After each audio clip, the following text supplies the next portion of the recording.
ছাত্র হিসাবে তুমি কিন্তু ভালোই ছিলে। আমি তোমাকে পরিষ্কারভাবে বলে দিতে চাই, এই রকম নির্বাচন আমি করতে চাই না। ওই ছেলেটা একজন খুনি সন্ত্রাসী, ছোটবেলায় খুন করে জেলে গেছে, তারপর জেল থেকে বের হয়ে আবার সে খুন করেছে। তুমি তাকে আমার ভোট কাটার জন্য জেল থেকে বের করেছো। স্যার ভোট কাটার জন্য না, ভোট কাটার ঠেকানোর জন্য। কি তুই ক ভাই, তুই ক, এইগুলা কি সহ্য করা যায়? হ্যাঁ তালি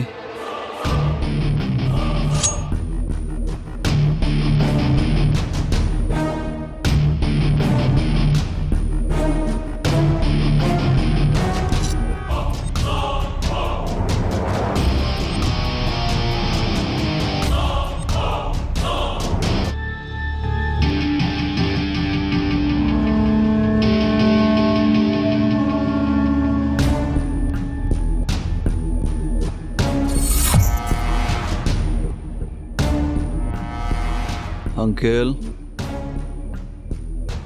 আঙ্কেল কে? ওঠেন।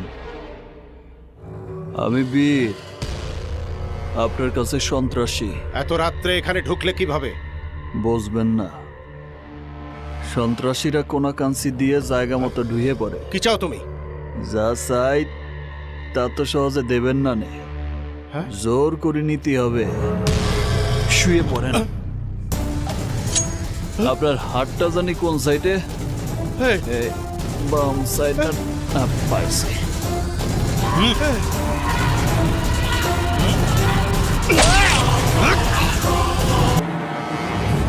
কর্তা আপনি?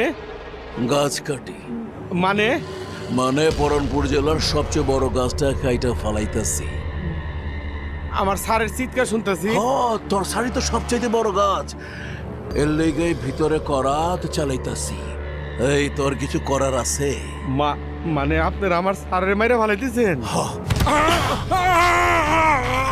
বড় গাছের সাথে ছোট আগাছা গাছটা ছাইটা ফালাইলাম। আমার জন্য মারতেছি না, আপনার চরিত্রে দোষ পাইছি। সি সি সি সি সি সি,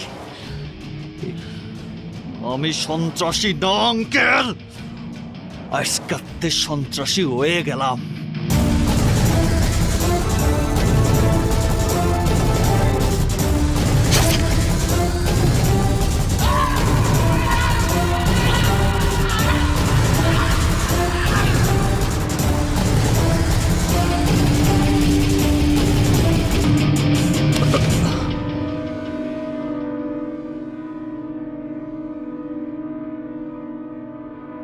গঙ্গারাম পরিমাণ লক্ষ্মীটা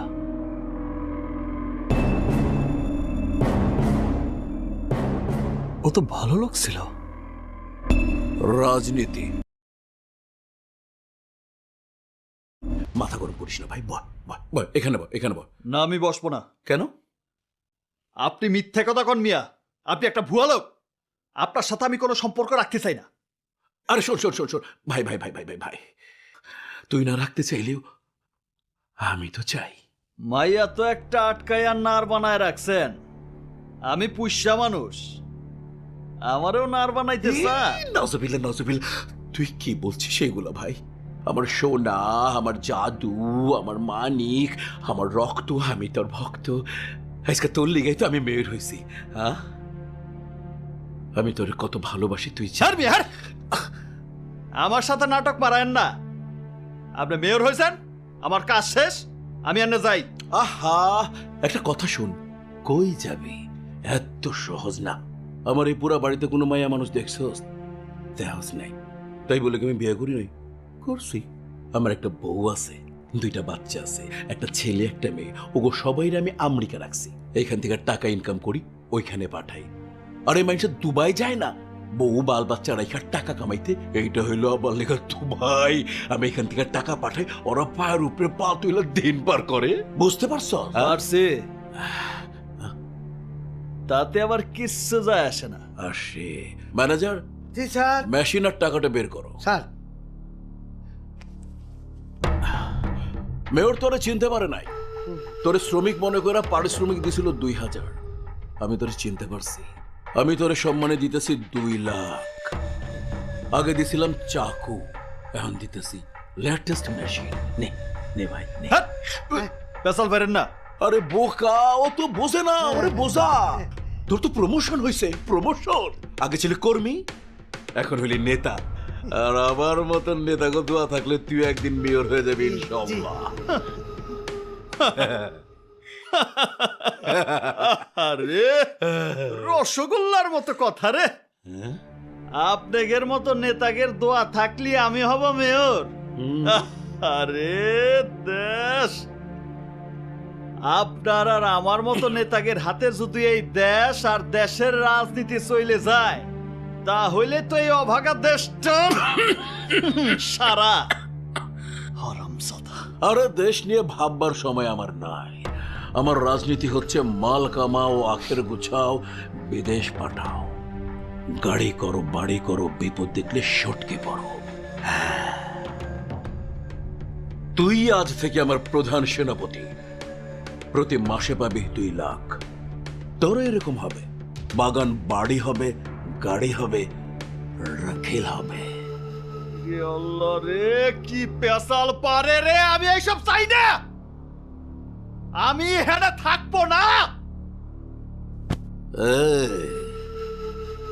কই যাবে?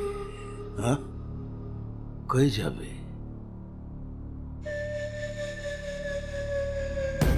মেঘার ঝলক দিয়ে করব ঘায়ল তোমাকে। আমার জন্য মারতেছি না, ছেড়ে যেতে চাও আমাকে। আপনার চরিত্রে দোষ পাইছি।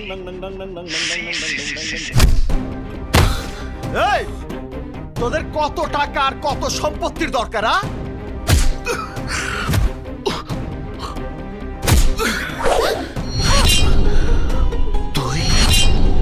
তুই আমার গায়ে হাত দিলি? গায়ে হাত না, শুধু তুই খাসি জব দিয়ে ভয় দেখাইস। পরে আজ খাইয়ে ফেলবো।